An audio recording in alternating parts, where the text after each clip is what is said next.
चलिए दिन का दोनों हो गया, अब नेक्स्ट वाले जो बच्चे हैं उनके देखते हैं।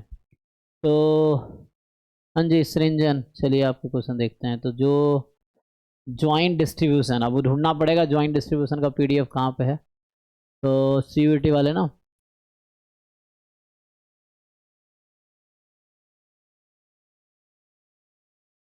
ये ना ज्वाइंट डिस्ट्रीब्यूशन। तो जो क्वेश्चन है आपका, क्वेश्चन नंबर 32 एंड 62। चलो पहले 62 देखते हैं। ये अच्छा,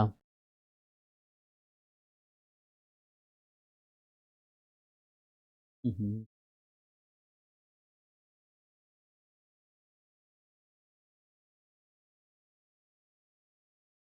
तो अभी आप इसको सॉल्व करेंगे। ये है ना जी 62। तो x है binomial u comma v, and sorry binomial कह रहा हूँ, b1 है। अब तो b1 डिफाइन करना चाहिए, हम क्या समझेंगे b1 क्या है। एक तो सीयूटी वालों को यही दिक्कत है ना। तो यहाँ क्या है, बीटा बीटा वन फर्स्ट है ना, काइंड होगा वो। Beta one. मतलब ये मे बी एग्जाम में इंस्ट्रक्शन में होगा, ऐसा नहीं कि ये अज्यूम करना होगा। तो एग्जाम में होगा, ठीक है ना। 25 का पेपर ओरिजिनल देखो, फुल लेंथ मतलब फुल पेपर जो उसमें देखो, तो b1 और बीटा वन होगा एक से, है ना। मैं बी जब बाइनोमियल जनरली बी रहता है ना, तो ये बीटा वन ले लेते हैं, ठीक है।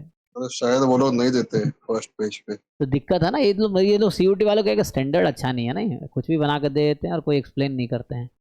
ये दिखाता ना एक लेवल ऑफ थिंकिंग या सिंसेरिटी, कि मतलब बच्चे के पॉइंट ऑफ व्यू से सोचे, बस कुछ भी बना के भेज दिए। एक तो पूरे साल में 75 क्वेश्चन बनाने के, वो भी लो लेवल के, और फिर भी इतने मिस्टेक करते हैं ये लोग। मिस्टेक्स रहते हैं बहुत ज़्यादा। तो ये लापरवाही है ना, यही दिक्कत है। और सर ऊपर से करेक्ट भी नहीं करते।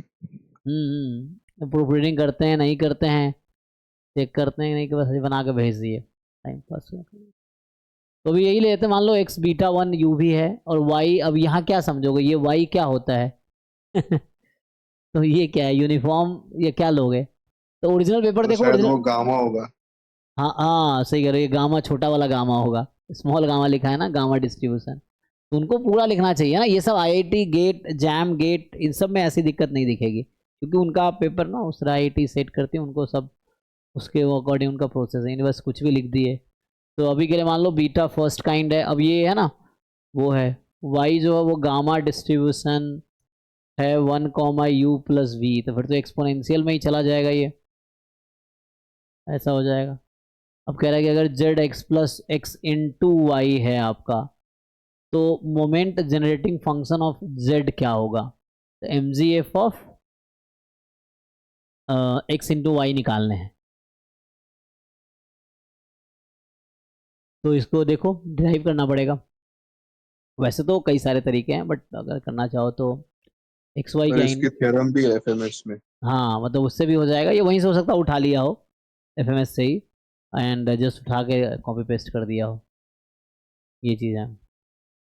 तो मतलब प्रूव भी कर सकते हो और चाहो तो, अदरवाइज रिजल्ट अगर आप देख लो तो रिजल्ट से सीधा सीधा हो जाएगा, है ना।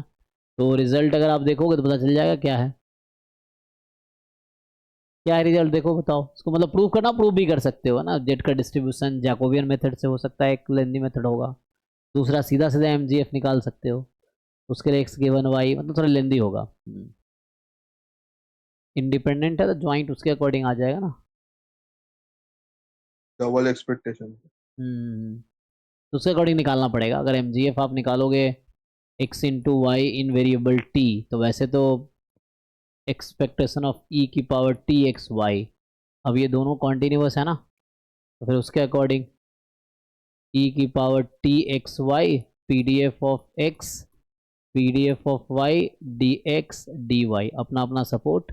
जैसे एक्स का सपोर्ट है 0 to 1 फर्स्ट काइंड है ना, और 0 to ∞। अब ये है मेन, आपको इंटीग्रेट करना पड़ेगा। नहीं तो दूसरा तरीका है कि आपको रिजल्ट पहले से पता हो कि ये कौन सा डिस्ट्रीब्यूशन, देखो गुप्ता में क्या रिजल्ट है, क्या कह रहा है ये, तो उससे हो जाएगा। ये होगा ऑलरेडी है ना वहाँ पे, तो आप तो देखिए।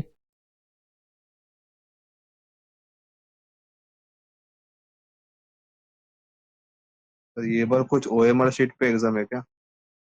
पता नहीं एडमिट कार्ड में कुछ लिखा है, देखना पड़ेगा, मैं तो देखा नहीं एडमिट कार्ड में क्या क्या लिखा है, कुछ वैसा है इंस्ट्रक्शन अलग से। कहता कि ओएमआर शीट पे कुछ है, मतलब ऐसा फर्स्ट लाइन। तो हो सकता है कि OMR सीट देंगे फिल करने के लिए कंप्यूटर, जैसे अभी तो कंप्यूटर में ऐसा होता है जैम कर देते थे, पता नहीं, हो सकता है इस बार स्क्रीन पे क्वेश्चन दिखे, maybe OMR sheet fill करने को दे दे, हो सकता है, वो तो उनका।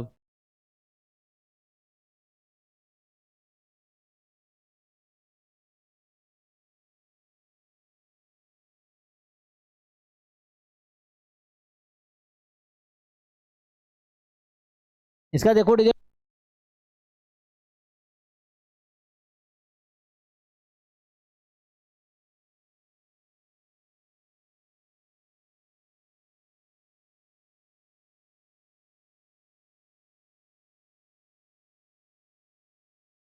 सर आपकी वॉइस नहीं आ रही।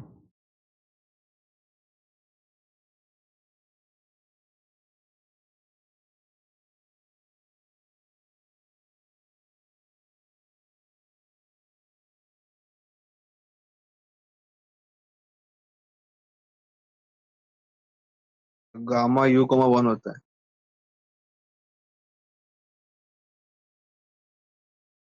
पड़ेगा ना, तो गामा में क्या आएगा, अगर U,1 कर दोगे तो अल्फा U हो गया, बीटा 1 हो गया, ऐसा, तो फिर तो ये आ जाएगा 3 वाला, ये है, वैसा हो जाएगा। मतलब ये बस चेक कर लेना ना, ये जस्ट आप चेक करें तो थ्योरम याद हो या प्रूफ करो। ये प्रूफ करने के लिए यू भी लेके ज्वाइंट करके, मतलब घर बैठ के तो एक्सपेरिमेंट कर ही सकते हो। एग्जाम में इतना टाइम, एग्जाम में एक्सपेरिमेंट मत करो, याद है करो, वरना छोड़ो, आगे बढ़ो, क्योंकि CUET में 75 क्वेश्चन करने सिर्फ 90 मिनट्स में। आपको ध्यान रखना कि एक क्वेश्चन में अगर 10 मिनट दे रहे हो तो उसके बदले तुम 4-5 क्वेश्चन छोड़ना ही पड़ेगा, है ना, ये चीज़ें हैं। क्योंकि इतना टाइम थोड़ी है ना कि तुम जैसे बाकी क्वेश्चन 10-10 मिनट लगा रहे हो, बाद में 10-10 सेकंड में कर लोगे, ऐसा तो होगा नहीं। तो हर क्वेश्चन पे ऑन एन एवरेज आप 1 से 1.5 मिनट है आपके पास, उतने में ही करना पड़ेगा, मतलब सारे अटेम्प्ट करने हैं तो, है ना। तो हालांकि ये है कि जो आते हैं वो टिक करो आगे, पहले नहीं आते बाद में टाइम देखो, कर सकते हो ठीक है, नहीं कर सकते छोड़ दो।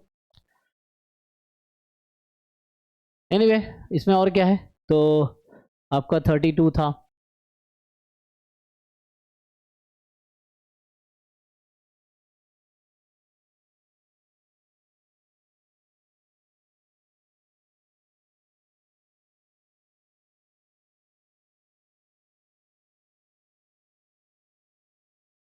जस्ट ये कैलकुलेशन है ये ना, अभी ईयर वाइज बैठ के, कल पूरा दिन है, बैठ के ईयर वाइज पेपर सॉल्व कर लो, 25 के, 24 के, 23 के, 22 के, जितने कर सकते हो। और डाउट है, कल भी डाउट क्लास होगी, थ्योरी ज़्यादा हमने कंप्लीट करा दिए हैं, क्योंकि थ्योरी तो ब्रीफली डिस्कस किया, क्योंकि जैम के बाद ही हमने स्टार्ट किया था, तो 20 दिन में कितना ही हो पाएगा, जिस तरह से हमने बस एक समरी काइंड ऑफ